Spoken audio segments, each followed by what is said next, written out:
Cambiamos de tema porque este miércoles el Coneval informó que durante el 2016 la población en situación de pobreza en el país disminuyó 3.5% en comparación con 2014. Se incorpora a la mesa Ixchel González. Bienvenida. Hola, buenas tardes. Pues bueno, después de ver este reporte, entonces podríamos concluir que hay menos pobres en el país como proporción de la población. Así es.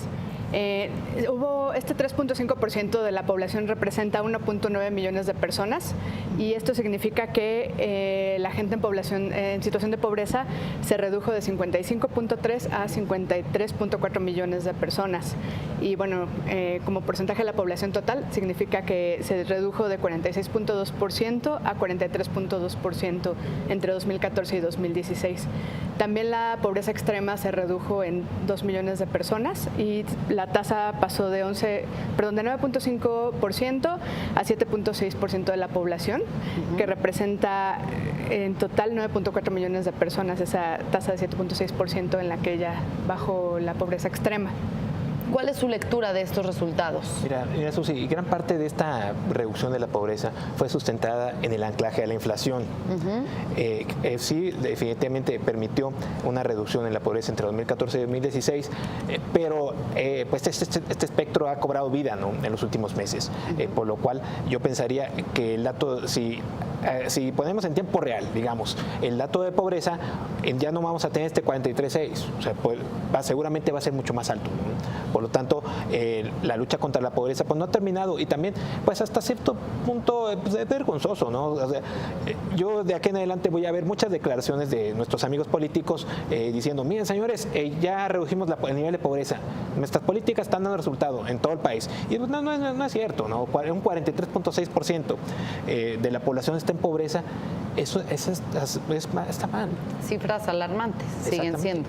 Sí, y además, digo, que lo mencionábamos hace rato, precisamente en la Junta Editorial, es como, se reduce la pobreza, esta medición se hace cada 2 años, esta medición no alcanza ya el incremento de la, digamos, la subida estrepitosa pues de la inflación de los últimos meses y pues el resultado es una disminución, ¿no? Eso es lo que vimos en la gráfica, en la terminal de Bloomberg, de hecho estamos viendo la gráfica de inflación y pues vemos que justo hasta ese valle que se ve ya casi al final, eso es lo que abarca esta medición de la pobreza abarca con estos datos de inflación y es precisamente también que por eso que se ven esta reducción. Sin embargo, es preocupante también que son 53 millones, o sea, baja de 55 a 53, es decir, todavía hay 53 millones de pobres en el país. Coincido totalmente con Baude.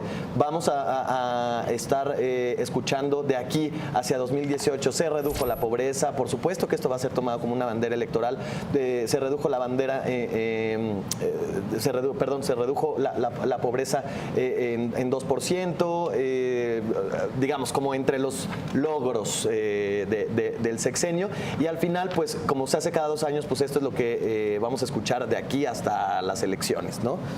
Yo me centraría, Susi, para ver si vamos bien en el caso de los estados del sur.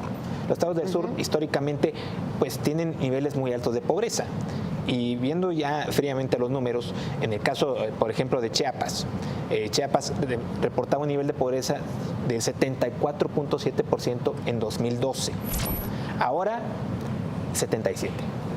Ahí tenemos los estados con mayores índices de pobreza de este reporte del Coneval. La Ciudad de México ahí hasta arriba. Y otro dato también interesante regional, pues es que también hay estados de una franja, digamos, en el Golfo de México, los estados petroleros en donde se aumenta el porcentaje de personas que están en situación de pobreza.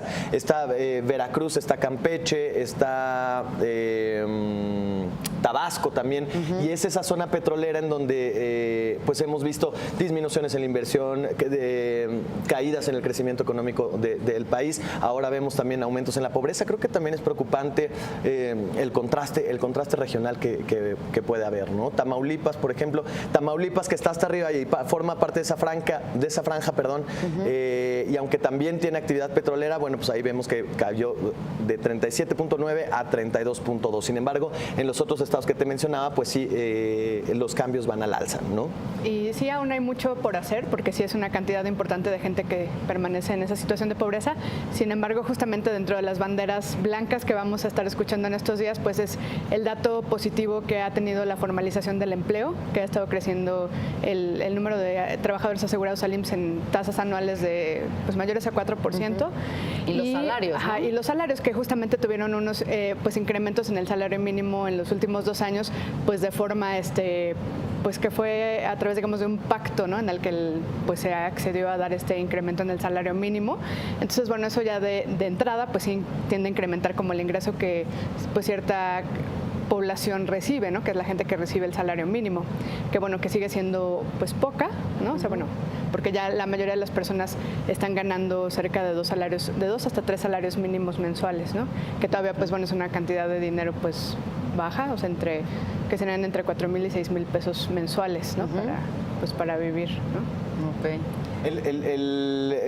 Sobre esto también que mencionas, el tema de los salarios, también justo ese efecto entre salarios e inflación lo vamos a ver en la siguiente medición dentro de 2 años, porque digamos, el aumento en la inflación se va a comer buena parte de ese salario, y entonces si no vemos un cambio de tendencia, al menos en la medición de la pobreza, por lo menos sí vamos a ver un estancamiento.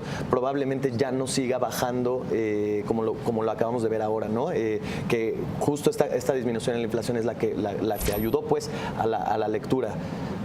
Sí, ahora bien, si se puede hablar de estos aumentos al minisalario, pues cabe considerar que el salario en el país pues tiene pérdidas acumuladas en poder adquisitivo que suman entre 30 y 40 años, ¿no? Porque pues estuvieron por mucho tiempo fijados a la inflación, entonces bueno, eso ha hecho que los incrementos pues hubieran sido de 3% máximo por muchos años. Entonces eso pues ya restringió el poder adquisitivo por muchos años. Entonces este incremento, aunque pues bueno, es buena noticia para quien lo recibió, pues aún así es poco comparado con todo el rezago de décadas previas. Entonces hubo avances, pero sigue habiendo pues varios retos, entre ellos las grandes brechas sociales, ¿no? Sí, definitivamente, y si lo focalizas en grupos muy sensibles, por ejemplo, la cuestión rural, el 58% de la gente del campo es pobre. Y no vamos al de pobreza extrema, porque en el caso de pobreza extrema se ubica alrededor del 40%. Los indígenas, 78% de los indígenas en el país son pobres. Lo cual es algo también preocupante, ¿no? O sea, lo mencionábamos en esta misma semana. ¿Qué es lo que deben o para qué sirven este tipo de encuestas, mediciones? Pues definitivamente para la generación, para la planeación de políticas públicas que permitan reducir estas brechas, ¿no? Reducir estos contrastes regionales y, por supuesto, pues reducir en números absolutos reales o significativamente pues estas mediciones de la pobreza. 53 millones de pobres en el país, pues no es algo de lo cual debamos celebrar, ¿no? Claro. Exactamente. Y pues bueno, en realidad uno de los factores que también ayuda a que la gente pues salga de la línea de pobreza, pues es ayudas que recibe, por ejemplo, de familiares en el extranjero a través de remesas, específicamente en Estados Unidos, o de transferencias del gobierno. Pero bueno, el punto central tiene que ver con las políticas públicas, o sea, no se puede vivir del regalo de otros o del gobierno para siempre, o sea, de forma que sea sostenible. Tiene que haber políticas públicas que mejoren pues la calidad de la educación, la capacitación, el trabajo, etcétera, para que la gente realmente pueda salir del círculo de pobreza en el largo plazo. Bien, conclusiones. Pues mira, creo que las advertencias están hechas. El propio Coneval dice, ok, se redujo la pobreza en 2%. El alza en la inflación definitivamente podrá tener impactos en la siguiente lectura, que veremos en 2 años. El tema electoral va a ser un tema importante, porque esto va a ser utilizado seguramente como un resultado al cual aplaudirle, con lo cual no coincido. Siempre es bueno, Susi, que nos midamos, ¿no? Para eso se están generando este tipo de indicadores, pero también quisiéramos ver la otra parte. ¿Cuáles han sido los resultados de las políticas públicas? ¿Qué tanta efectividad ha tenido el gasto social? Al menos no se reflejan, en los estados del sur no se refleja, y han sido recursos multimillonarios, y que bueno, ahí uno que otro gobernador sí ya salió de pobre. Bien, pues se nos acaba el tiempo, pero muchas gracias, Ixchel González, Baude Barrientos, Abraham González, y gracias a usted por acompañarnos. Ahí tiene este panorama de pobreza donde todavía en México hay 53